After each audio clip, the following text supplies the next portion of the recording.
ఉన్న వాళ్ళను మర్చిపోకూడదు. 10 మెట్లెక్కిన తదుపరి తుదిను మదినెన్నడు మరువలేని మాల్యులు కారే అని అన్నాడు.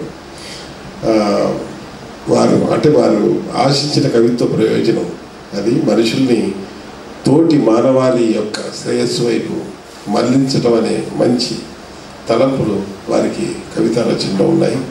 ఇప్పుడు వారు బందకవి సుబ్బారావు గారు వందన సమర్పణ చేస్తారు.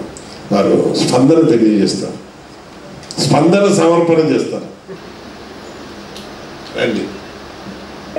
ఉంటుందనే దానికి అక్షరాలుగా ఆయన అంకితం, భార్యకి అంకితం చేశారనే దానికి నాకు చాలా ఇదిగా ఉంది, చాలా ఆనందంగా ఉంది. అట్లానే ఎంతోమందో రచయితలు ఎంతోమంది ఎన్నో గ్రంథాలు రాస్తుంటారు, కానీ వాళ్ళ కష్టం వెనక ప్రతి స్త్రీ ఉంటుందనే విషయానికి వారి మటును గుర్తిస్తారు. కానీ ప్రజలకి